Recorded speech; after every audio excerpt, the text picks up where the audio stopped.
today provided by Dr. Nicholas Ranson. He's actually a colleague of mine over in nuclear analysis sections, doing a tremendous job. But here he's not to talk about work today. He's about to talk about his PhD work in fusion, and he's going to give us a fantastic overview on the development of fusion and why we're at. And I'm sure that we will hold those fusion jokes at bay, because we're talking about numbers and we're talking about figures and we're talking about facts today. And I'd just like to give a brief introduction to Nico. Nico works at Australia's Nuclear Science Technology Organisation over at Nuclear Analysis Section. He completed his PhD at the University of Sydney under the tutelage of, I believe, Professor Joe Kashan, who's also a friend of ours, in plasma physics. And he was part of a French-Australian project as well. So he spent a bit of time overseas, got a little bit cultured. But his hobbies varies widely, apart from physics, numerical analysis, programming, into a bit of sport. I see you exercising on site a fair bit. By necessity. Yep. But without further ado, take it away. Thanks, Nico. Thank you so much, Mark. Yep. Okay, so everyone online can hear us well, I hope. So, I'm Nicholas Ranson, and thank you for that introduction, Mark. So I have just transitioned from doing my PhD in nuclear plasma physics to working as a nuclear analyst here at ANSTO. And I'm so delighted that I get to use so much of my PhD knowledge and the skills I've gained in my work every day. What we achieve at ANSTO is truly scientific achievements. So before I started my PhD, I was quite interested in nuclear fusion, but really at a surface level, because it's hard to get beyond that when you're outside of the area. You might read articles, and if you try and go beyond just articles in the news, you quickly end up in quite difficult papers. So the point of this talk is I'm trying to give you everything that I would have liked to know before I started my PhD. If I've done it correctly, hopefully we'll understand why fusion is at this point and why it's been so difficult. And you might have some better concept of how likely it will be or we will achieve fusion in the future. So this talk is part of a series we call Nuclear Knowledge and Education at ANSTO. We just share our skills. So I have designed it not necessarily for scientists, but people who are interested in science. I'll be presenting the physics I think is necessary to understand this area. And hopefully it's the right level because of the time constraints. If it's a bit too much or too little, I apologize for that. Okay, so nuclear has been a very interesting story for the past 100 years, okay? Over 100 years ago, we're sort of starting to figure out nuclear physics. Khalid Hassan says we can't hear anything. So let me just figure that out. Sorry, everyone. That's not the right mouse. Okay. Goran can hear anything. Okay. So can everyone give a thumbs up if they can hear us? Okay. So someone can. Okay, seems good. like it's only someone else. Sorry. Pass along. Yep. All right. Slideshow. Let's have a look. Current slide. So yes, 100 years ago, the atom was being better defined, right? And people were starting to understand there was a lot of energy contained in it. Now, in any scientific field, you never have to look too far for a famous scientist confidently making a prediction that is exactly wrong. Okay, so I thought it was appropriate in this talk to start with Rutherford, who predicted that nuclear would always be a very poor and inefficient way of producing energy, and that anyone looking to produce energy using nuclear is just talking moonshine, right? This is how you make something happen. You predict it won't in science, okay? Reshare your slides. I think that person might be having issues themselves. Is it not actually shared through? Yeah, let me do that. Yeah. This is a good start. There we go. Yeah. I've not done it in slides, no.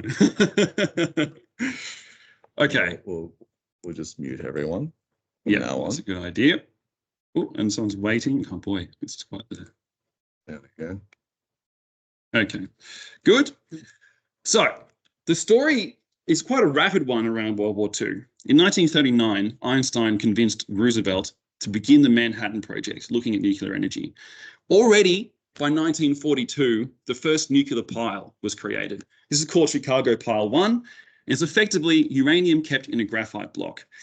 I always love looking at the different safety standards at the time. We have someone just standing right next to this pile, but don't worry, he's got a hard hat on, so he's probably going to be fine, right? Anyway, by 1944, we already have the first uranium enrichment, right? This is so rapid. 1 year later, the first nuclear fission bomb was produced. And altogether, including inflation, this was about a $44 billion project, which sounds like a lot to me, but actually is pretty small in terms of government scale scientific endeavors. By 1952, we already have the first nuclear fusion bomb. So clearly, controlled nuclear fusion is just around the corner, right? And this is the attitude at the time. But this was not correct. In fact, leads to one of my favorite figures from a paper. So this figure gives the prediction of how far away nuclear fusion is over time. So we can see that in the 1990s, they were predicting there was 20 years until we had nuclear fusion controlled. Then 20 years later, that had actually increased to 30 years away, right? So the predictions of nuclear fusion have always been quite poor. Fusion has been a story of various bits of excitement and investment that ebbed and flowed. Up to the 80s, there's quite a lot of excitement into fusion, which led to these short predictions. This was led by the fact there was an energy crisis in the 70s. People were looking for new power sources. And then with things like the moon landing and computing technology going through the roof, it just seemed like anything was possible at the time. But every time progress occurred, new problems would arise, such that fusion was always one step away. And by the 90s, fusion was sort of synonymous with scientific naivety.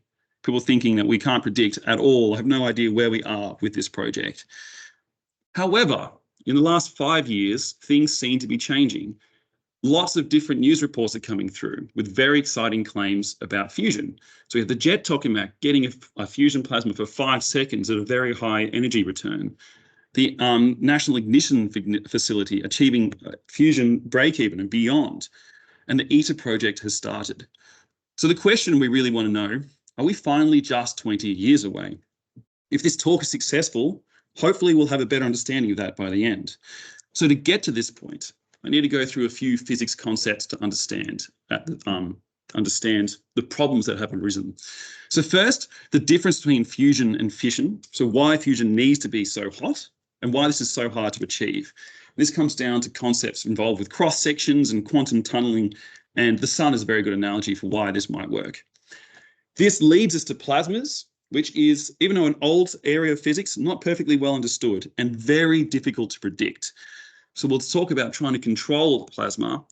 And with this, hopefully we'll understand fusion success criteria, the Lawson criterion and where it comes from. So I'm hoping to break fusion into 3 different parts for us. The main ways humanity has reached for fusion. We have magnetic confinement, and this is probably the most common one that you've heard of, including tokamaks. We have inertial confinement, which, to simplify very much, is a fancy way of doing explosions really nicely. And then I'm going to talk a little bit about electrostatic confinement, and this is where I did my PhD. This is the very simple approach you can achieve in your own garage if you so want. And it has some interesting different goals to normal nuclear fusion. Please don't ask me about cold fusion. I have been plagued with this for a long time, and I'm trying to escape from that. That could be someone else's talk, okay? Finally, and this is often not talked about, but why fusion when we already have fission in the end, okay? So we'll hopefully approach that. So for this physics, I get the impression now, I've talked to some of the audience here, that's going to be a bit below some of their level, and for some it might be above. But this is everything I think that we might need to understand the fusion problem and all the instabilities and we're going to face over time. So we start with nuclear reactions. So fission is quite a lot easier to achieve than fusion, because what fission is controlling a chain reaction. So a reaction that can make itself continue of its own inertia. So what we often have is we'll set up uranium atoms in some kind of pile or chain. If we shoot a neutron at one uranium atom, we can get more neutrons out of it in a self-fulfilling cycle. So if we set it up very well, we can put it in a pile, watch it closely, and we can have a controlled reaction. Now, you do want to control it because it is possible for this to run away and get more energy than you would like. But it's actually very easy to control this safely and well. Most common reaction we might look at is we have uranium-235 plus a neutron. We get 3 neutrons out at 202.5 MeV on average. Now, MeV, mega electron volts, that's a unit of energy that's important on the atomic scale. And 202 MeV is a lot of energy for a single atom, okay? We also get some other stuff that, we'll let someone else worry about. This could be cesium, barium, whatever you like. But yes, that's a topic for a different talk. Fusion, on the other hand. So here we're forcing an unlikely reaction to occur. So what we need to do is get 2 separate nuclei and form them into one and overcome each other's repulsion. So how difficult fusion reactions was first measured by Rutherford. Basically shot particles at a target and saw how many of them fused. So a good measurement of this that commonly comes up in physics is something called the cross-section. And the cross-section is a measurement of the probability of an interaction between 2 particles effectively. So on these figures, on the x-axis, we have the energy of the interaction, so the relative speed of the particles colliding. On the y-axis, we have the probability of the interaction in barns. And so 1 barn for an atomic nuclei is a pretty large chance of interaction. Really, it's an area, but it's equivalent to a probability in some ways. So for uranium-235 fission, what we see, first of all, is there's no threshold for it to start. We can have fission at very low energies, right? Furthermore, it's quite a large chance of interaction. So we have more than 1,000 barns at low energy, and even at high energy, we still have a decent cross-section. Fusion, on the other hand, cross-sections for fusion have a threshold. They won't occur below a certain energy. And if we look and compare the y-axes, the value is much, much less. We're starting at 10 to the minus 5 barns rather than starting at 1 barn. So fusion reactions, even at their peak, the most likely fusion reaction we can get is 1 barn. And this is for the deuterium and tritium interaction. Okay, so this is the most common fusion interaction because it's the most likely one. And if you get deuterium and tritium and you fuse them, you get a helium nucleus, a neutron, and 17.6 MeV. This is less than total than a fission reaction. But if you look at the number of nucleons, 5 nucleons in fusion compared to 236 in fission, fusion is extremely energy efficient per unit mass. We get a lot of energy out in that case. So why are these so different? Well, for fission, it's because the neutron has no charge. And this means it can approach the uranium nucleus without any repulsion. It can basically come up and touch the surface. And this allows it to only be interacting via the strong force, the nuclear strong force. This is an extremely short range interaction, but if you can get close enough, it will overtake and occur. Fusion doesn't have this advantage. With fusion, we're trying to fuse 2 positively charged nuclei. So before they can get to distances where the strong force can overtake and dominate the interaction, we have to overcome this electrostatic repulsion. So this figure is a potential energy diagram. So on the x-axis, we have the distance of separation of our nuclei. And on the y-axis, we have the total energy of the interaction. So we really have to get our nuclei over this hill to give them enough energy to get to a distance where they can fuse and give out some energy and be combined. A good analogy is gravity, in fact. Imagine trying to get a marble up a ramp and into a bucket. If we don't give enough energy to the marbles, they won't make it over this ramp and instead be reflected away. This is what makes the fusion cross-section so small, because if we looked at this ramp, say this repulsion barrier on its own, it would take 1.4 MeV of energy to get over the top, right?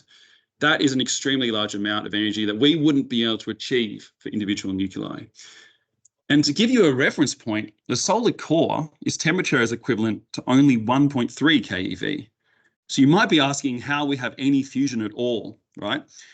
This leads to a common situation in physics where if something's hard to explain and you need to get out of there, you just say the word quantum and you run away, okay? What we have is quantum tunneling. So what happens in the end is we don't overcome the barrier entirely, but we approach our 2 nuclei, something strange happens, and then they're combined, okay?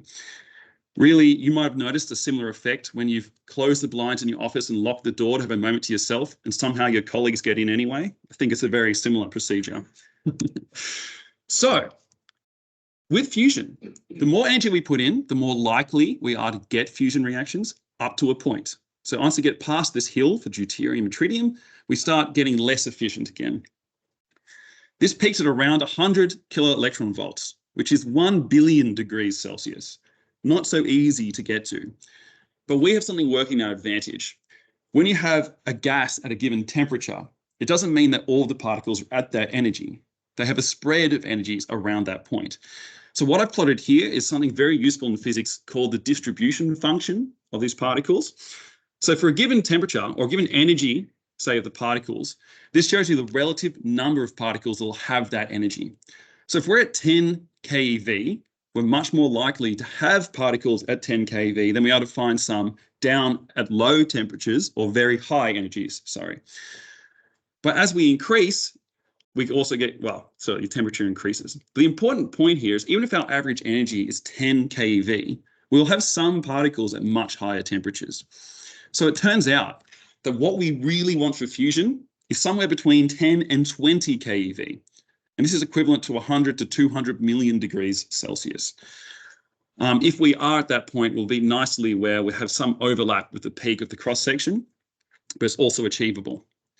So you may notice that deuterium and tritium is 100 times more likely to achieve, is 100 times more likely at the temperatures we're going to be able to get to than just deuterium and deuterium. But this actually is a bit of a problem because tritium is quite rare and extremely expensive. As of 2022, it was predicted we have 60 kilograms worldwide. This is enough for fusion experiments, but to run an entire system of power stations, not the same. So you actually have to make tritium in a fission reactor anyway, which means we are accidentally making some at Opal, but our reactor operators won't give me any. They're pretty into their safety, I guess, which is a bit annoying. But there is a solution to this. So you can breed tritium from lithium if you're in the right conditions. However, are we able to make more tritium than we use up in nuclear reactions? It is predicted to be possible, but there's very big uncertainties in the cross-sections for this interaction. So it's not known at this point. Overall, we need heaps of energy, okay, to get fusion to happen. Stars achieve this with gravity. We only have our own ingenuity. So how do we get there? When you get lots of heat as well, you end up getting a plasma. So as a plasma physicist, when I donate blood, I spend a lot of time explaining that it's actually a very different thing to what you can find in your veins, which is not that kind of plasma. And in fact, I have a question for the audience, of course. We all know how many states of matter there are, right? 4? Well, actually, it's obviously 8, right? There's lots of weird ones in there. My favorite's called degenerate matter, which I think, is a bit dismissive, but there we are. But plasma is the fourth common state of matter, we could say. So if you heat a gas well enough, you strip the electrons off the atoms. So you now have a gas that has got charges in it, ions and electrons. Plasmas are rare on Earth because we actually have a pretty low energy situation here. But lightning is an example of a plasma, and so are flames. So we can see this, but if you put a candle inside electric field, it reacts to it. That's the charges in the plasma responding to the electric field. The aurora is another example. And you can actually make your own as long as you don't respect your own kitchenware. You can put grapes in a microwave and get a plasma to occur. This is a pretty cool one I've definitely done myself, maybe not intentionally. 99% of the visible universe, though, is plasma at least. And this is because most of the universe is more energetic than the Earth on average. So the sun, stars, most of the interstellar medium. So really, a plasma, to define it, it is self-interacting, it's quasi-neutral, it's energetic, and electromagnetic. So what does each of those mean? It means that experiments with plasmas are really hard. Right? And I saw this firsthand a lot in my PhD when things didn't work for 6 months and I had to just bash my head against it to figure out why. So what does energetic mean? Well, solar flares at the surface of the sun are a good example of an energetic plasma. No one is very good at predicting them at this point in time. They give off a lot of radiation. They seem to be unstable. So this is one attribute of plasmas. Self-interacting. Every charge in a plasma gives off an electromagnetic field, which every other charge gives off as well. So every particle in the plasma might be interacting with millions of other particles at the same time. Good luck trying to model that with a computational code. It's been a very difficult problem. Here we see an example of a plasma and a cosmic ray, and you can see eddies, turbulence, you can see all sorts of strange effects, as well as light being given off. This is a big problem. Quasi-neutral. So this is the tendency that if you stick a disturbance in a plasma, it will change itself to minimize that disturbance. So this is quite annoying. Say you want to change your plasma by putting an electric field, it will shield out that electric field if it can. This is shown quite well. We have a arc plasma between two electrodes, and over the period of 7 microseconds, we can see the self-shielding effect building up, and instability occurs, and it breaks apart, and your plasma is pretty much useless now. This is often happening in experiments. Electromagnetic means that it is at least possible, although very hard, to control a plasma. So plasma physics is a large part of why fusion hasn't been achieved yet. There's a lot of fundamental research to be done. So I really enjoyed my PhD in this area because I got to do very basic experiments looking at really similar things to what people were looking at 100 years ago that hadn't been discovered yet or haven't been proven yet. So I would recommend it to anyone looking to do a PhD, which doesn't look like too much of the audience, but you know. So to achieve fusion, what we need high energy, because if we have high temperature, we have a high probability of fusion per interaction, okay? If we have a high density, we have lots of energetic particles, so we have lots of interactions per second. Then, if we have high confinement, it means we get to keep our high energy in our particles for longer. So we get a better energy efficiency, more chances to interact, and hopefully we won't destroy everything in sight with our 100 million degree plasmas. So these 3 factors lead to a figure of merit for fusion research, which you have probably heard of, which is Lawson criterion. So in this equation, we have N is the density of the plasma, so number of particles per cubic meter. We have tau as the energy confinement time. So once you put energy into your system, how long until you lose it? We have a constant that someone else can figure out. Don't worry about this, just a constant proportionality. But this is the juicy part. So T is the temperature of the plasma. The thing on the bottom here is called the reactivity. So overall, what this describes is the effectiveness of the plasma temperature relative to your fusion cross-section. So if we look at this figure with our fusion cross-sections, if you have a temperature way above 100 keV, then your cross-section starts decreasing again. So just having a higher temperature isn't enough. What this really measures is how much your distribution function overlaps with your cross-section. In fact, you could view it as the area under the curves where they meet. So the better they overlap, generally the better. However, we have 3 factors to consider that are all interrelated. So when it turns out you don't want just high temperature to get perfect overlap, because as something heats up, it usually spreads out, it gets less dense, and also is harder to confine. So the perfect spot for deuterium-tritium fusion is about 14 keV, it turns out. So this is 162 million degrees Celsius. We don't just want to get to we don't want to just have 100 keV plasma, because otherwise, yes, we won't be able to confine it very well. The final factor we're looking at too is something called the fusion Q factor, you've probably heard of, which is the measure of the energy output relative to its input, okay? So if we have 10 megawatts to start a fusion plasma, we get 20 megawatts out, we have a Q factor of 2. So what we're looking for here, a Q factor of 1 is something called ignition, really, and it's where fusion is possible, right? Theoretically, we might be able to do something with this. Q greater than 5 is where fusion is efficient, okay? So if we're looking at useful power stations, we need to get to this high level because you're going to lose a lot of power when you convert things, trying to turn heat from within a tokamak to somehow, electricity and water and steam. There's a lot of inefficiencies and other issues. So we're looking for Q greater than 5. So how are we going to get there? How are we going to achieve all of this? The most common method is magnetic confinement. I'll spend the longest on this because it's the most developed as well. So the problems we need to solve. So magnetic confinement fusion was solved one step at a time. This isn't a set of just geniuses sitting down and being like, this is where we need to be. It was a real natural process of taking steps and figuring out new problems, okay? So we want high temperature, high density, high confinement. But we're starting in the 1940s, okay? We don't have much power available. We don't have much computing power available. How are we going to get there? Well, the easiest way to get temperature in a plasma is using the current. So since a plasma has charges in it, you can pass a current like electrons in a wire, you know? It's actually a very similar principle to how toasters work, but instead we have a plasma, okay? One issue with this is it's limited. So normally with a wire, as you increase the temperature, the resistance goes up. But in plasmas, it's the other way around, because as you increase the temperature, you get more ionization. You have more charges that can move. So you can't use this infinitely. But it's probably good enough for now, okay?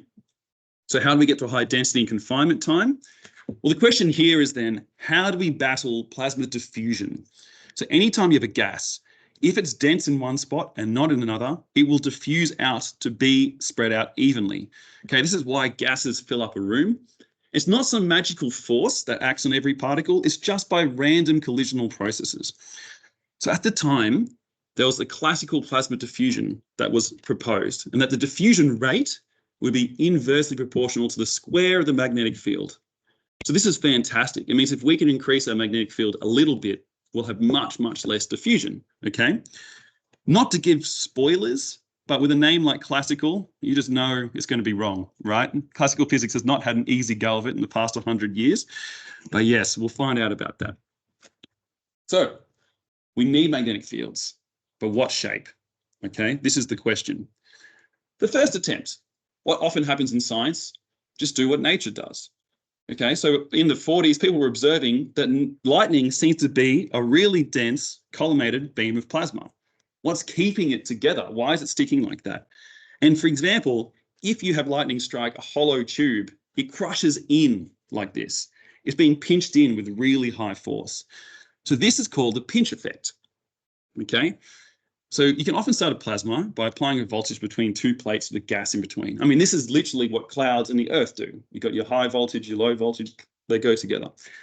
Once you have a current started, it creates its own magnetic field perpendicular to the direction of the current. And it turns out to surround the current. So if you can design this well, you can actually get this magnetic field pulling the current in as a pinch, right? And this is the pinch effect. If we can do it well enough, hopefully we'll get fusion. This is the same reason why they have to keep the power lines separate on high voltage power cables. They give off magnetic fields that interact with each other. If you didn't design it well, you'd be losing energy all the time in this sort of magnetic interaction. So this led to the Z pinch device. And here's an actual example of one. The purple is a plasma, and the current of the plasma goes through this glass tube and back outside along the wires there. So doing this, if we confine our plasma within the tube, and if we can also add in compressive pulses, this will give us high instantaneous density, but it will be harder to get continuous energy out of it. But at this point, it's a proof of concept, right? So the pinch effect is making the plasma stay away from the walls and come in on itself. We don't get magnetic field lines crossing the walls, which will actually protect our chamber from being destroyed. And when they first did this, they detected fusion. And if you've been working hard on a long time for something in science and you get a positive result, it's very easy to believe it's for the right reason.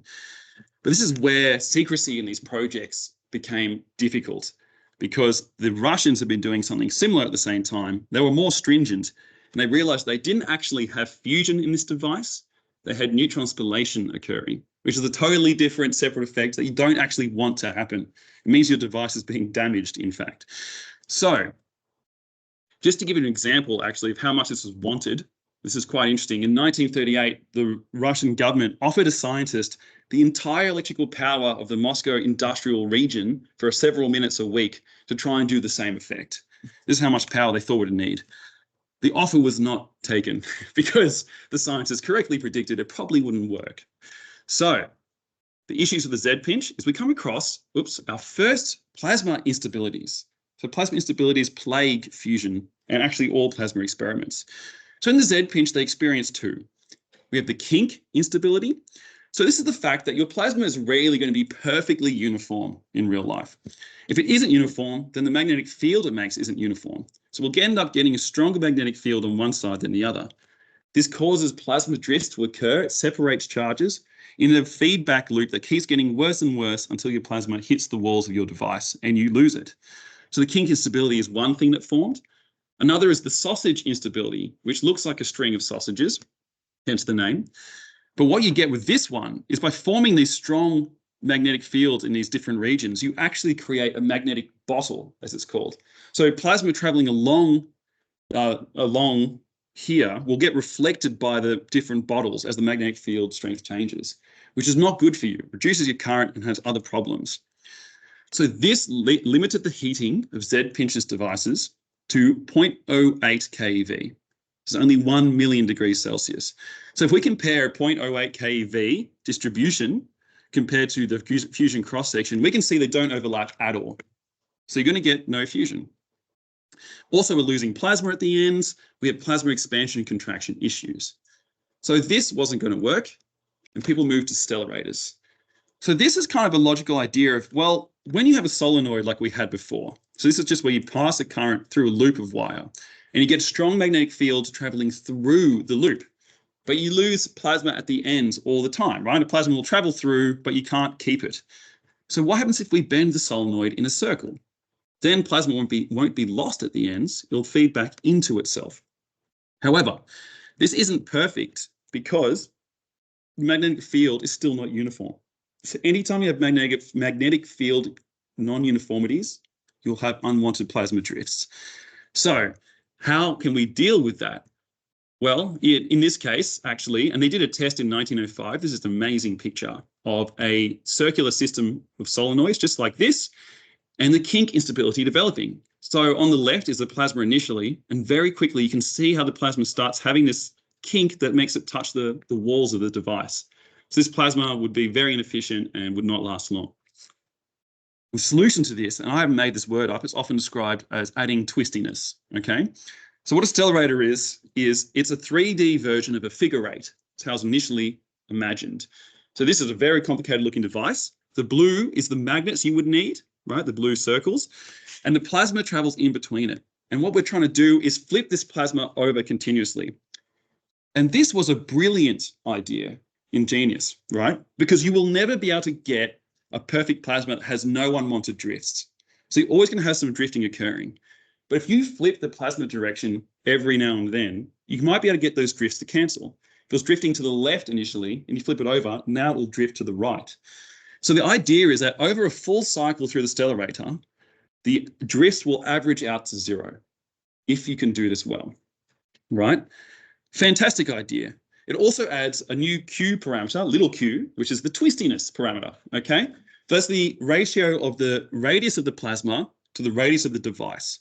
Clearly, the bigger this can be, the better and more efficient your device will be. So you have a more twisted, larger plasma relative to your device system. So what happened with this? Well, the projects for stellarators started with great optimism.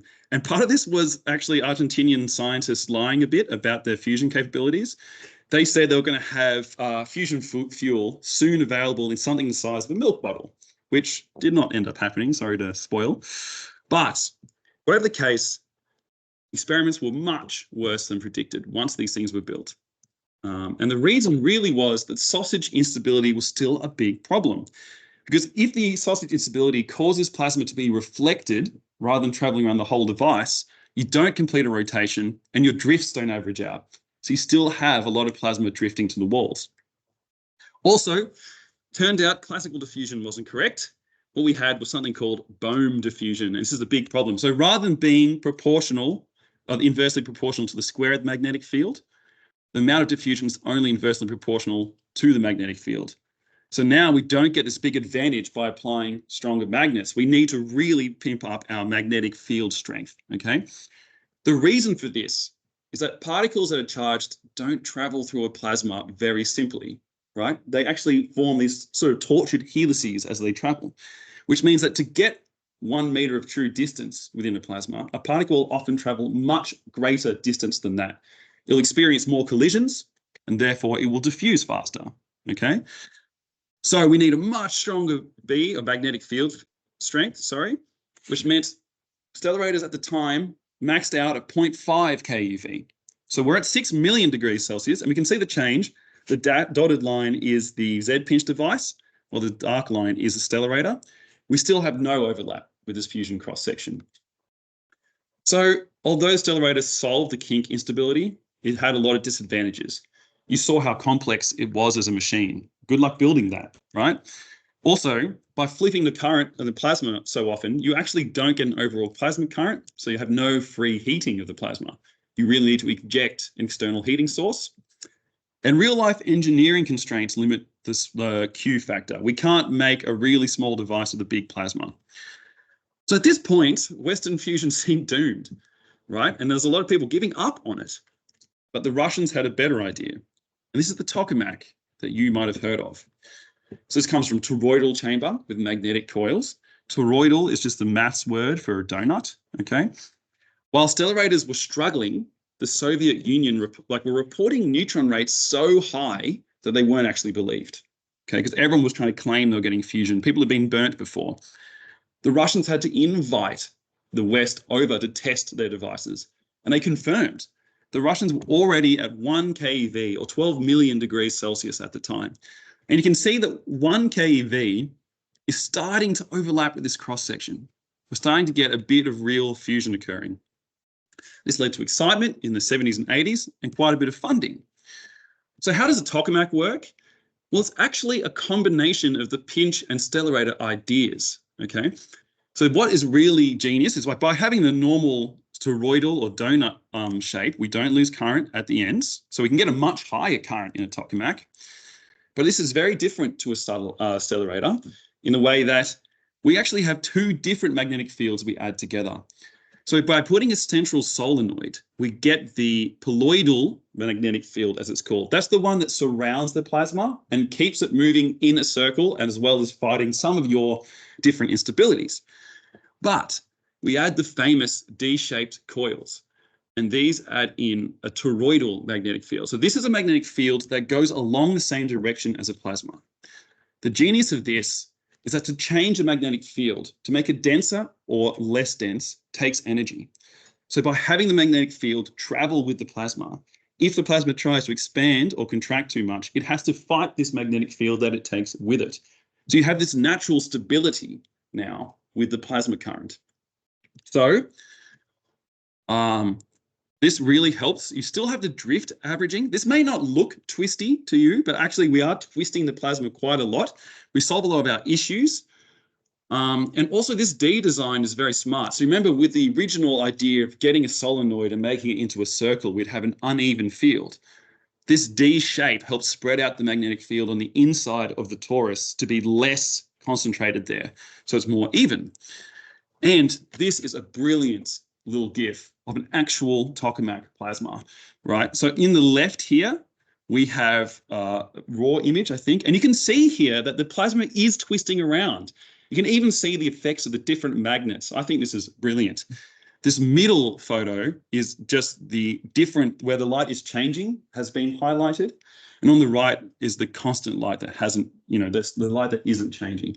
But overall, we can really see that we're twisting this plasma, getting it to complete rotations. So you can also add an anti-gravitational field to counteract that force. And the tokamak deals with the kink and sausage instability very, very well. So the thing is, every time you increase the temperature, you're going to find new problems, right? So by the 80s, there was new tokamaks everywhere. The Jet tokamak in England, you've probably heard of. JT60 in Japan. START, which I probably should have looked up where that was. I don't actually know. But a lot of different ones. But every time we get a new temperature increment, we usually face new instabilities. So these tokamaks reached 5.5 keV in the 80s. That's 64 million degrees Celsius, which is actually getting really close to our target. We're no longer an order of magnitude away. We're about half of where we need to be. We're getting some serious overlap over here with our reactivity as well. In the 90s, they managed to achieve a Q factor of 0.7. So 70% of the energy out that was put in, and that was maintained for a few seconds. But at this point, they started getting quite serious instabilities that weren't before predicted. Things like disruption events. So that's where the plasma is suddenly thrown to the side of the device and it damages the walls. And if the walls are damaged enough that they come into the plasma, which is called a fusion ash, That impurity leads to plasma cooling and it limits your temperature again. Okay. So what really happened is we hit a magnetic field ceiling another time. And I have taken a small section of the list of the total number of plasma instabilities that are now known of at this time. Okay. This really, I'm up to C, I think. This goes in alphabetical order. There are so many. Not all of them are relative to fusion, but a lot of them end up being there. So in the end, how do we solve this issue? In the 80s, the answer, or 90s, the answer was size. And this led to the ITER tokamak. So this is an actual rendition of what the ITER tokamak will be when finished by ITER. These are stories of a building, okay? And this is what the plasma is going to be. So ITER in Latin means the way, although really I think it's International Thermonuclear Experimental Reactor, right? You can choose, but the thing will weigh 23,000 tons. The Eiffel Tower is only 7,300 tons, and it's 830 cubic meters.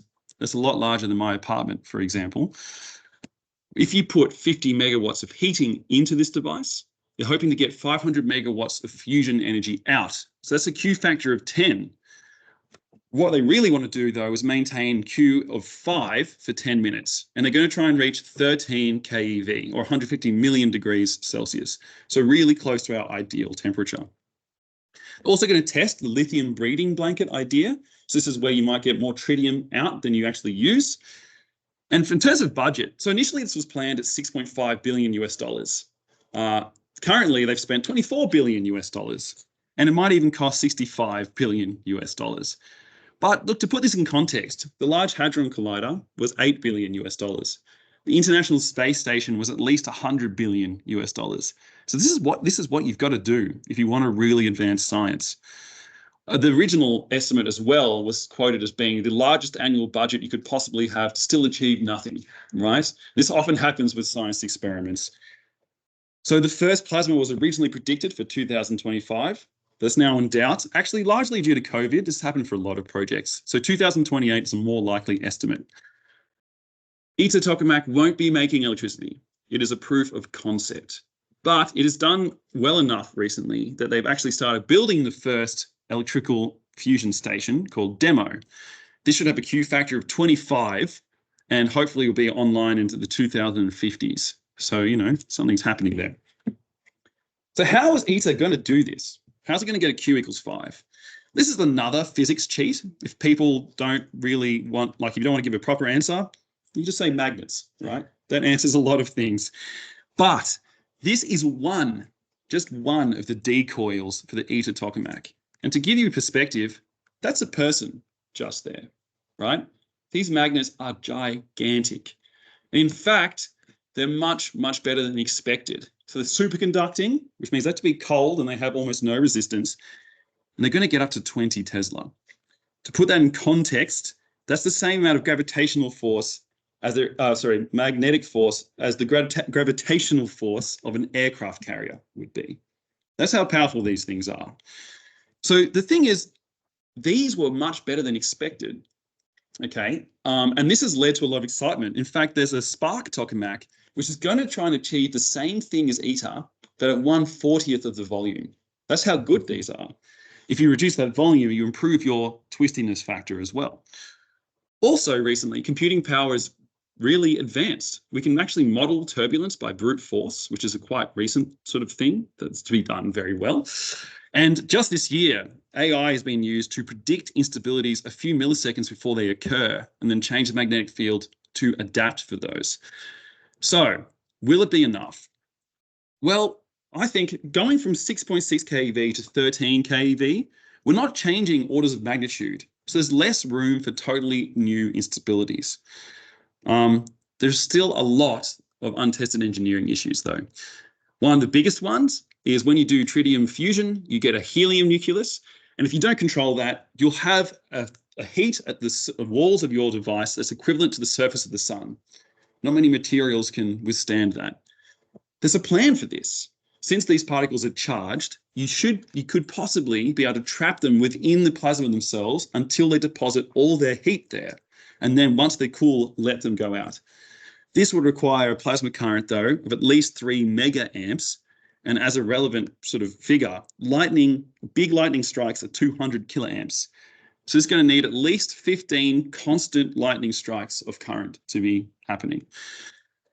Also, the diverter system isn't proven. So when the plasma does hit the walls, how do you stop it spraying the walls into the plasma? There is some ideas of how to solve this using light materials, but it hasn't been proven yet. If it doesn't work, this will be a big issue. But magnets and computing power are above expected. And I feel like you would feel cheated if I didn't give you some prediction. Even though it's silly to make predictions, I started my talk with how a prediction was terrible. So if I had to say, I do think ITER has a good chance that its first plasma will succeed, better than average. Though please notice my error bars because I don't want anyone actually putting money down based on this talk. So yes, Q equals 10. Will they get there? Very hard to know. I think exactly 10 is unlikely, but will we get Q above 2 or around 2 at least? That could be quite possible. I feel positive having studied this area. So this is how we get fusion with fine control and a lot of technique. Can we do it with less finesse in some ways? And this is inertial confinement. The word inertial does mean using inertia or effectively explosions. So the first example of inertial confinement was the fusion bomb. Right? They call it a two-stage bomb, even though it kind of sounds like 3 stages to me. You set off a chemical explosion. The chemical explosion starts a fission explosion. And then the X-rays from the fission explosion compress and heat a fusion pellet till it fuses and you get a third explosion. The principles are very similar to magnetic confinement, especially with our Lawson criterion. So we're still dealing with density, confinement time, and temperature. Now, since you're exploding things, you're not going to have much confinement by definition, okay? So what we trade is that confinement for density. I mean, the ITER tokamak is going to operate at a millionth of atmospheric pressure, so it's pretty low. We get to use solids for inertial confinement. So it should be billions of times higher density than we had before.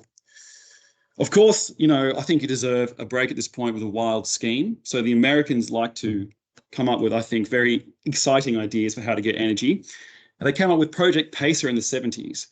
And this is very literally to continually set off nukes underground in a big pile of salt. So the salt gets really hot, then use that to heat water and make steam and get a turbine. This was very seriously investigated. And, it has some advantages. Honestly, it's somehow cheaper just to set off nukes all the time than try and make a nice contained system. The technology existed already at the time, so it was proven it could work. And it sounds amazing, right? That always works in America. But, there's a few minor problems with Project Pacer. So you're setting nukes off underground. You're going to get nuclear material. You're probably not going to have that stable of a region, so you might get contamination. People don't even like having a fusion reactor in their backyard. I don't know how happy they would be if you were setting off nukes there instead. And then, this is annoying. International Atomic Energy Agency, they have got all these sort of pesky requirements, They made that very difficult. The modern solution, a bit more safe, right? Well, first we want to consider the limitations that we have. We need to have a small target because we can't have our explosion be too big. It's also actually useful for stopping it being easy to steal and make a weapon out of. But as an example, if we can fuse all of 1 gram of deuterium and tritium, that's equivalent to the energy of 80 tons of TNT. This is what we're dealing with. This is why nuclear is so powerful. But as you increase temperature, you decrease confinement, so we need really big density. And the way this is often proposed is using implosion shock waves. So I'm showing you this because you can see in this GIF the actual shock wave or the front of the explosion. And if you looked at that air, this is a wave of air being pushed forward, which is much, much denser than the normal air. Also, conveniently, this is 90 tons of TNT being exploded. So not much more than 1 gram of pure fusion, okay, to give you an example. But we can't just explode things and hope it'll work. We have to get a really specific explosion, extremely uniform, where we can condense something very much. So we need femtosecond level timing. And to describe femtoseconds, in 1 femtosecond, light will only travel 300 nanometers. So that's the size of a small bacteria. There's only one way so far known to do this pretty well and consistently, and that's lasers. So laser fusion. In comparison to magnetic confinement, we use a deuterium-tritium pellet, about 100 times the density of lead, so billions of times higher density than ITER. And one natural advantage is since we have high density, the fusion alphas created are naturally trapped. They deposit their heat into the pellet and you get easier ignition. However, the pellet expands quickly. So we have a confinement time on the order of nanoseconds. So we have to work with this. But luckily, the confinement is proportional to the radius of your pellet, while the density is inversely proportional to the radius cubed. So if we make a very small pellet, we get more advantage than we lose. The main problem I see is that it's not continuous. So this makes fusion easy, but making a continuous energy production you might want to use for electricity would be tricky. People have estimated you probably need 10 explosions a second to get a useful power reactor. I'm not sure how you'd load that up and aim a laser at it 10 times a second, for example. So you might have heard of the National Ignition Facility recently. This is an example of indirect drive inertial confinement. So you get a gold-plated metal target, and this is actually the target they used. It's this very, very small size. It has to be super symmetric. You stick your very small capsule of fusion fuel inside of this. Now, they managed to focus 192 lasers simultaneously on this tiny target. And if you do that and heat it up enough, it hopefully can transfer some of that heat to the pellet. So this is very impressive. 7.5 kilometers of laser optics were used. They got a peak energy of 500 terawatts. And they used a 130-ton metal sphere to contain this. So this is the actual National Ignition Facility central sphere. They managed to get an implosion at 350 kilometers per second. And they had a laser beam power of 202 megajoules. Of that, 160 kilojoules went into the hilarium, okay, heating it, and only 7 kilojoules actually transferred to the pellet. But this was enough to create a shock wave which had a pressure of 300 billion atmospheres. So now we're 10 to the 17 times the density of the eta tokamak plasma, okay? It's a pretty good factor.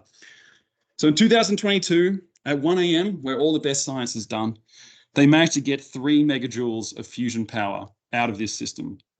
That is technically a Q factor of 1.5, which is pretty exciting. You probably saw the headlines. Now, this is a bit of an accounting trick because the laser power systems used hundreds of megajoules to run. But if we ignore that and have an isolated system, we have very good fusion. But this is a proof of concept again. And it was exciting as well as very good because it created a lot of excellent funding for fusion research at this point. Now, the National Ignition Facility was 4 years behind schedule and 4 times its initial cost, of course, but it was only $4 billion US, you know, who cares? And honestly, there's a bit of a trend here with scientific funding. It's very hard to get all the funding something will cost at the start. So it seems like a good trick is get just the initial funding. And once you've sunk your investors in, just slowly keep raising it and rely on the sunk cost fallacy so they don't pull out. And, you know, this has worked very well for many, many different scientific projects. So which should we go for, fusion or fission? And really the answer is they don't have to be separate to each other, okay? Why not have both? So the thing is, people, I don't think actually understand how similar often fusion and fission are in terms of being an energy source. So if we look at the difference between the two, fusion is a zero carbon energy source, which is fantastic, but fission is a zero carbon energy source. All right, well, fusion is scalable, right? We can make whatever amount of power we need, but fission is scalable too. Okay, then we have a high energy density with fusion, but of course we have high energy density with fission as well. Well, with fusion, we have practically unlimited fuel in some cases, you know, if we can set things up well. Well, for fission, for what we need right now, we've got pretty unlimited fuel as well. I think the main difference is that fusion includes lasers, so it seems cooler, okay? But really, the differences are small. There are some advantages, though. The biggest one is that fusion doesn't create long-lived waste if you design it well. So the eta tokamak, all materials will be recyclable after 100 years. That's a pretty big difference. You also use kilos of fuel rather than tons. You don't need a cooling mechanism for your device, so long as you trap the alphas that you create. And it cannot melt down. This is often considered a big one, but recently, Generation 4 reactors also have been designed that have a maximum temperature lower than their melting point. So this may not be such a win anymore for fusion. It does have a better public image, whether or not that's logical, but that does help with funding. Also, the 3-factor formula is just nicer than a 6-factor formula, right? You know, we don't have to bother with that. Disadvantages. Tritium needs fission anyway at this point. And even if you can use lithium blankets, we're running out of lithium. We're competing with batteries. There's not much out there right now. So we probably need fission anyway. Can we get to deuterium fusion only? We could, but we need to have a Q factor above 100 with deuterium tritium to get there. So that's not even in our scope yet. Doesn't technically exist either, so it means it's going to be very expensive for a long time. And mainly, fusion won't be ready in time to help us deal with climate change. We won't be able to keep the world below 2 degrees of warming using or waiting for fusion energy to come online. Also, there's the missing engineering discussed of diverters and alpha trapping. One of the things as well with fusion experiments is only recently have they become considered a nuclear experiment, which hasn't often been factored into timelines. So that's delaying a lot of different experiments, as they now have to, every time they want to change a screw, report to their local, atomic agency and make sure it's okay. So overall, is it worth it? And this is actually a very cool image I had Ed make for me when I said, can you please put nuclear fusion in something the size of a milk bottle? And this is what it thought that would be. With the AI image generators that recently done. So in my opinion, the answer is a yes with a bit of a but, okay? I think fusion is an excellent version for as a future energy source, okay? Like this is really something worth doing. It might be humanity's next fundamental underpinning energy source for quite a while. Also, it's excellent scientific research, whatever the case. So this is very much worth doing. And will it work? Well, I'm very confident it will work eventually, okay? But within 20 years, well, I do not think we'll have our first power station yet. But we'll have a proof of concept. We'll have an idea that we know we will be able to implement one day. So for right now, really, fission reactors can give you everything you want that you're hoping for from a fusion reactor. They're a much better solution for right now. They're proven, they're effective. All this new technology is fantastic. We've got more modular reactors coming online. And all the issues we associate with nuclear fission are rapidly decreasing with increasing technology. The last thing, though, is it just about energy? This is one other advantage that fusion can have. So very quickly, just one slide. I'm going to take you through my PhD experiments. And this is a method of fusion that you can achieve on a desk. It's really, really simple. It's called electrostatic fusion. The main advantage here being it's so small, it's portable. So you could make neutrons where you need them rather than having to take things to a nuclear reactor. So this is actually such a simple method that annoyingly, teenagers often make it work in their garage. And it kind of undermines how seriously I'm taken sometimes in this area. It turns out there's a difference between achieving fusion and efficient fusion. So you literally get a vacuum chamber, stick a grid in it, put gas in there after you've evacuated it, and apply a voltage to that grid or the electrode. So if you do this, you'll generate a plasma just from the electric field, and then hopefully that plasma will circulate through and cause fusion interactions around this grid. So this is extremely simple, very cheap. I mean, we got a lot of our parts. I used a cathode at one point I got from Kmart shot glasses that I drilled a hole in. We often got old broken material from the CSIRO that we fixed, You can do this very, very simply. It's also safe unless you get it being really, really efficient, in which case you'll have neutron radiation. But what we're trading is the simplicity of having direct electrodes to get trapping, but that means we're going to increase our losses. So if you ever do this experiment, what you're hoping for is that your plasma won't really touch your grid, your electrode, it'll pass through.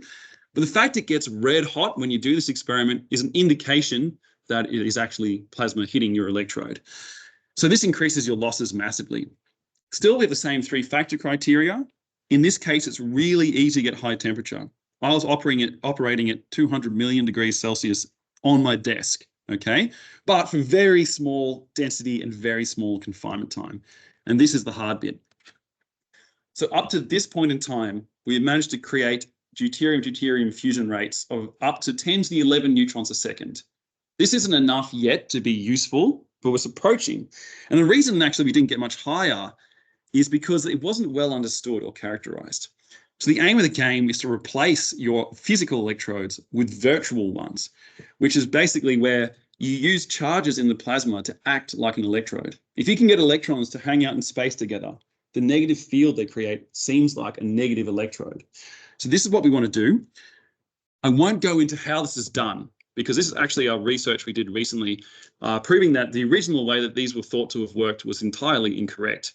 And so since we have a new theory of how it works, hopefully we can get to a much higher fusion rate. And this is what my team is still doing back at Sydney University. They're now formed their own company called Australis Plasma. I feel a little obliged to give them a shout out in the talk, but they have achieved a proof of concept where they get very big virtual cathodes, and they're looking to get their first prototype going. So you can look up their website about that. Some of the information is proprietary, but it's coming along. So yes, this used to be called inertial electrostatic confinement, but that was incorrect. If you want to learn more about that, some legend has created a really good PhD thesis on that subject, which you can look up at your own time. But thank you very much. Yes, and I'm willing to take questions.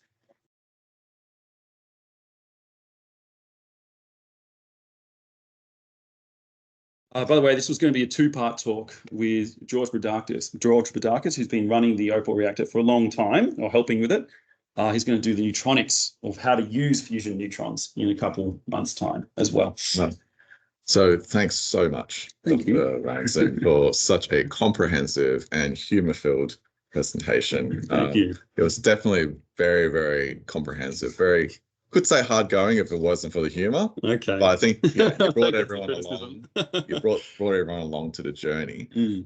So thank you all for coming in person to our Fusion Talk.